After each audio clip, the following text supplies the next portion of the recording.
സത്യനിഷേധികൾക്ക് അപമാനകരമായ ശിക്ഷ നാം ഒരുക്കി വച്ചിട്ടുണ്ട്. അള്ളാഹുവിലും അവന്റെ ദൂതന്മാരിലും വിശ്വസിക്കുകയും അവരിൽ ആർക്കിടയിലും വിവേചനം കാണിക്കാതിരിക്കുകയും ചെയ്തവരാരോ അവർ അർഹിക്കുന്ന പ്രതിഫലം അവർക്ക് അള്ളാഹു നൽകുന്നതാണ്. അള്ളാഹു ഏറെ പൊറുക്കുന്നവനും കരുണാനിധിയുമാകുന്നു. വേദക്കാർ നിന്നോട് ആവശ്യപ്പെടുന്നു, നീ അവർക്ക് ആകാശത്തുനിന്ന് ഒരു ഗ്രന്ഥം ഇറക്കിക്കൊടുക്കണമെന്ന്. എന്നാൽ അതിനേക്കാൾ ഗുരുതരമായത് അവർ മൂസായോട് ആവശ്യപ്പെട്ടിട്ടുണ്ട്. അതായത്, അള്ളാഹുവെ ഞങ്ങൾക്ക് പ്രത്യക്ഷത്തിൽ കാണിച്ചു തരണം എന്നവർ പറയുകയുണ്ടായി. അപ്പോൾ അവരുടെ അക്രമം കാരണം ഇടിത്തി അവരെ പിടികൂടി. പിന്നെ വ്യക്തമായ തെളിവുകൾ വന്നു കിട്ടിയതിനു ശേഷം അവർ കാളക്കുട്ടിയെ ദൈവമായി സ്വീകരിച്ചു. എന്നിട്ട് നാം അത് പുറത്തുകൊടുത്തു. മൂസാക്ക് നാം വ്യക്തമായ ന്യായപ്രമാണം നൽകുകയും ചെയ്തു. അവരോട് കരാർ വാങ്ങുവാൻ വേണ്ടി നാം അവർക്കുമീതെ പർവ്വതത്തെ ഉയർത്തുകയും ചെയ്തു. നിങ്ങൾ പട്ടണവാതിൽ കടക്കുന്നത് തലകുനിച്ചുകൊണ്ടാകണം എന്ന് നാം അവരോട് പറയുകയും ചെയ്തു. നിങ്ങൾ ശബ്ബത്ത് നാളിൽ അതിക്രമം കാണിക്കരുത് എന്നും നാം അവരോട് പറഞ്ഞു. ഉറപ്പേറിയ ഒരു കരാർ നാം അവരോട് വാങ്ങുകയും ചെയ്തു. എന്നിട്ട് അവർ കരാർ ലംഘിച്ചതിനാലും അള്ളാഹുവിന്റെ ദൃഷ്ടാന്തങ്ങൾ നിഷേധിച്ചതിനാലും അന്യായമായി പ്രവാചകന്മാരെ കൊലപ്പെടുത്തിയതിനാലും തങ്ങളുടെ മനസ്സുകൾ അടഞ്ഞുകിടക്കുകയാണ് എന്ന് അവർ പറഞ്ഞതിനാലും അവർ ശപിക്കപ്പെട്ടിരിക്കുന്നു. തന്നെയുമല്ല, അവരുടെ സത്യനിഷേധം കാരണമായി അള്ളാഹു ആ മനസ്സുകളുടെ മേൽ മുദ്രകുത്തിയിരിക്കുകയാണ്. ആകയാൽ ചുരുക്കത്തിലല്ലാതെ അവർ വിശ്വസിക്കുകയില്ല. അവരുടെ സത്യനിഷേധം കാരണമായും മറിയമിന്റെ പേരിൽ അവർ ഗുരുതരമായ അപവാദം പറഞ്ഞതിനാലും അള്ളാഹുവിന്റെ ദൂതനായ മറിയമിന്റെ മകൻ മസീഹ് ഈസായെ ഞങ്ങൾ കൊന്നിരിക്കുന്നു എന്നവർ പറഞ്ഞതിനാലും അവർ ശപിക്കപ്പെട്ടിരിക്കുന്നു. വാസ്തവത്തിൽ അദ്ദേഹത്തെ അവർ കൊലപ്പെടുത്തിയിട്ടുമില്ല, ക്രൂശിച്ചിട്ടുമില്ല. പക്ഷേ യാഥാർത്ഥ്യം അവർക്ക് തിരിച്ചറിയാതാവുകയാണുണ്ടായത്. തീർച്ചയായും അദ്ദേഹത്തിന്റെ കാര്യത്തിൽ ഭിന്നിച്ചവർ അതിനെപ്പറ്റി സംശയത്തിൽ തന്നെയാകുന്നു. ഊഹാപോഹത്തെ പിന്തുടരുന്നതല്ലാതെ അവർക്ക് അക്കാര്യത്തെപ്പറ്റി യാതൊരു അറിവുമില്ല. ഉറപ്പായും അദ്ദേഹത്തെ അവർ കൊലപ്പെടുത്തിയിട്ടില്ല. എന്നാൽ അദ്ദേഹത്തെ അള്ളാഹു അവങ്കലേക്ക് ഉയർത്തുകയത്രേ ചെയ്തത്. അള്ളാഹു പ്രതാപിയും യുക്തിമാനുമാകുന്നു. വേദക്കാരിൽ ആരും തന്നെ അദ്ദേഹത്തിന്റെ മരണത്തിനു മുമ്പ് അദ്ദേഹത്തിൽ വിശ്വസിക്കാത്തവരായി ഉണ്ടാവുകയില്ല. ഉയിർത്തെഴുന്നേൽപ്പിന്റെ നാളിലാകട്ടെ അദ്ദേഹം അവർക്കെതിരിൽ സാക്ഷിയാവുകയും ചെയ്യും. അങ്ങനെ യഹൂദമതം സ്വീകരിച്ചവരുടെ അക്രമം കാരണമായി അവർക്ക് അനുവദിക്കപ്പെട്ടിരുന്ന പല നല്ല വസ്തുക്കളും നാം അവർക്ക് നിഷിദ്ധമാക്കി. അള്ളാഹുവിന്റെ മാർഗത്തിൽ നിന്ന് അവർ ജനങ്ങളെ ധാരാളമായി തടഞ്ഞതുകൊണ്ടും പലിശ അവർക്ക് നിരോധിക്കപ്പെട്ടതായിട്ടും അവരത് വാങ്ങിയതുകൊണ്ടും ജനങ്ങളുടെ സ്വത്തുകൾ അവർ അന്യായമായി തിന്നതുകൊണ്ടും കൂടിയാണ് അത് നിഷിദ്ധമാക്കപ്പെട്ടത്. അവരിൽ നിന്നുള്ള സത്യനിഷേധികൾക്ക് നാം വേദനയേറിയ ശിക്ഷ ഒരുക്കി വച്ചിട്ടുണ്ട്. എന്നാൽ അവരിൽ നിന്ന് അടിയുറച്ച അറിവുള്ളവരും സത്യവിശ്വാസികളുമായിട്ടുള്ളവർ നിനക്ക് അവതരിപ്പിക്കപ്പെട്ടതിലും നിനക്ക് മുമ്പ് അവതരിപ്പിക്കപ്പെട്ടതിലും വിശ്വസിക്കുന്നു.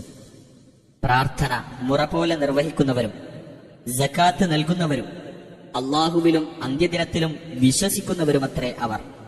അങ്ങനെയുള്ളവർക്ക് നാം മഹത്തായ പ്രതിഫലം നൽകുന്നതാണ്.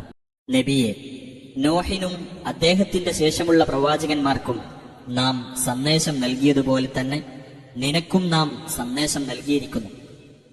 ഇബ്രാഹിം, ഇസ്മായിൽ, ഇസ്ഹാഖ്, യാക്കൂബ് സന്തതികൾ, ഈസ, അയ്യൂബ്, യൂനുസ്, ഹാറൂൻ, സുലൈമാൻ എന്നിവർക്കും നാം സന്ദേശം നൽകിയിരിക്കുന്നു. ദാവൂദിൽ നാം സബൂർ അഥവാ സങ്കീർത്തനം നൽകി. നിനക്ക് നാം മുമ്പ് വിവരിച്ചു തന്നിട്ടുള്ള ദൂതന്മാരെയും നിനക്ക് നാം വിവരിച്ചു തന്നിട്ടില്ലാത്ത ദൂതന്മാരെയും നാം നിയോഗിക്കുകയുണ്ടായി. മൂസായോട് അള്ളാഹു നേരിട്ട് സംസാരിക്കുകയും ചെയ്തു. സന്തോഷവാർത്ത അറിയിക്കുന്നവരും താക്കീത് നൽകുന്നവരുമായ ദൂതന്മാരായിരുന്നു അവർ. ആ ദൂതന്മാർക്ക് ശേഷം ജനങ്ങൾക്ക് അള്ളാഹുവിനെതിരിൽ ഒരു ന്യായവും ഇല്ലാതിരിക്കാൻ വേണ്ടിയാണത്. അള്ളാഹു പ്രതാപിയും യുക്തിമാനുമാകുന്നു. എന്നാൽ അള്ളാഹു നിനക്ക് അവതരിപ്പിച്ചു തന്നതിന്റെ കാര്യത്തിൽ അവൻ തന്നെ സാക്ഷ്യം വഹിക്കുന്നു. അവന്റെ അറിവിന്റെ അടിസ്ഥാനത്തിൽ തന്നെയാണ് അവൻ അത് അവതരിപ്പിച്ചിട്ടുള്ളത്. മലക്കുകളും അതിന് സാക്ഷ്യം വഹിക്കുന്നു. സാക്ഷിയായി അള്ളാഹു മതി. അവിശ്വസിക്കുകയും അള്ളാഹുവിന്റെ മാർഗത്തിൽ നിന്ന് ജനങ്ങളെ തടയുകയും ചെയ്തവർ തീർച്ചയായും ബഹുദൂരം പിഴച്ചുപോയിരിക്കുന്നു. അവിശ്വസിക്കുകയും അന്യായം പ്രവർത്തിക്കുകയും ചെയ്തവരാരോ അവർക്ക് അള്ളാഹു ഒരിക്കലും പുറത്തു കൊടുക്കുന്നതല്ല.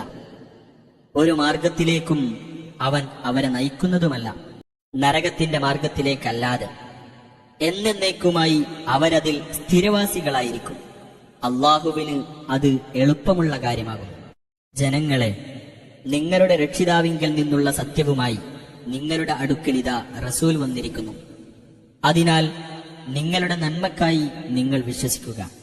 നിങ്ങൾ നിഷേധിക്കുകയാണെങ്കിലോ ആകാശങ്ങളിലും ഭൂമിയിലുമുള്ളതെല്ലാം അള്ളാഹുവിൻ്റെതാണ് എന്ന് നിങ്ങൾ ഓർത്തുകൊള്ളുക.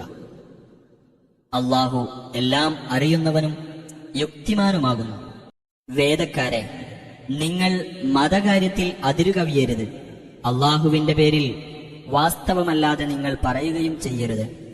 മറിയമിന്റെ മകനായ മസീഹ് ഈസ അള്ളാഹുവിന്റെ ദൂതനും മറിയമിലേക്ക് അവൻ ഇട്ടുകൊടുത്ത അവന്റെ വചനവും അവങ്കൽ നിന്നുള്ള ഒരു ആത്മാവും മാത്രമാകുന്നു.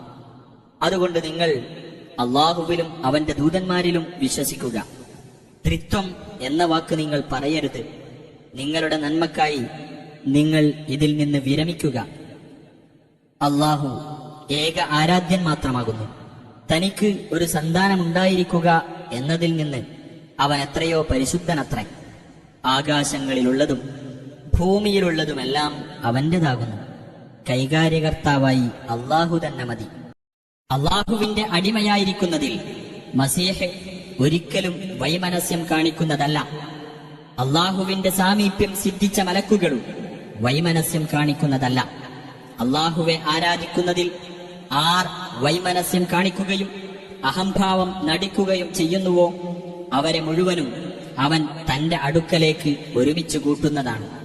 എന്നാൽ വിശ്വസിക്കുകയും സൽക്കർമ്മങ്ങൾ പ്രവർത്തിക്കുകയും ചെയ്തത് ആരോ അവരുടേതായ പ്രതിഫലം അവർക്കവൻ നിറവേറ്റിക്കൊടുക്കുകയും അവന്റെ അനുഗ്രഹത്തിൽ നിന്ന് കൂടുതലായി അവർക്ക് നൽകുകയും ചെയ്യുന്നതാണ്.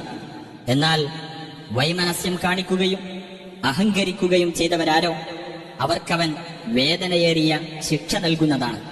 അള്ളാഹുവെ കൂടാതെ തങ്ങൾക്ക് ഒരു ഉറ്റമിത്രത്തെയോ സഹായിയെയോ അവർ കണ്ടെത്തുകയുമില്ല. മനുഷ്യരെ, നിങ്ങൾക്കിതാ നിങ്ങളുടെ രക്ഷിതാവിങ്കിൽ നിന്നുള്ള ന്യായപ്രമാണം വന്നു കിട്ടിയിരിക്കുന്നു. വ്യക്തമായ ഒരു പ്രകാശം നാം ഇതാ നിങ്ങൾക്ക് ഇറക്കിത്തന്നിരിക്കുന്നു. അതുകൊണ്ട് ആർ അള്ളാഹുവിൽ വിശ്വസിക്കുകയും അവനെ മുറുകെ പിടിക്കുകയും ചെയ്തുവോ അവരെ തന്റെ കാരുണ്യത്തിലും അനുഗ്രഹത്തിലും അവൻ പ്രവേശിപ്പിക്കുന്നതാണ്. അവങ്കലേക്ക് അവരെ നേർവഴിയിലൂടെ അവൻ നയിക്കുന്നതുമാണ്. നബിയെ, അവർ നിന്നോട് മതവിധി അന്വേഷിക്കുന്നു. പറയുക, കലാലത്തിന്റെ പ്രശ്നത്തിൽ അള്ളാഹു നിങ്ങൾക്കിതാ മതവിധി പറഞ്ഞു തരുന്നു. അതായത്, ഒരാൾ മരിച്ചു, അയാൾക്ക് സന്താനമില്ല, ഒരു സഹോദരിയുണ്ട് എങ്കിൽ അയാൾ വിട്ടേച്ചു പോയതിന്റെ പകുതി അവൾക്കുള്ളതാണ്. ഇനി സഹോദരി മരിക്കുകയും അവൾക്ക് സന്താനമില്ലാതിരിക്കുകയുമാണെങ്കിൽ സഹോദരൻ അവളുടെ പൂർണ്ണ അവകാശിയായിരിക്കും. ഇനി 2 സഹോദരികളാണുള്ളതെങ്കിൽ സഹോദരൻ വിട്ടേച്ചുപോയ സ്വത്തിന്റെ 3/2 ഭാഗം അവർക്കുള്ളതാണ്. ഇനി സഹോദരന്മാരും സഹോദരിമാരും കൂടിയാണുള്ളതെങ്കിൽ ആണിന് 2 പെണ്ണിന്റേതിന് തുല്യമായ ഓഹരിയാണുള്ളത്. നിങ്ങൾ പിഴച്ചു പോകുമെന്ന് കരുതി അള്ളാഹു നിങ്ങൾക്ക് കാര്യങ്ങൾ വിവരിച്ചു തരുന്നു. അള്ളാഹു ഏതു കാര്യത്തെപ്പറ്റിയും അറിവുള്ളവനാകുന്നു.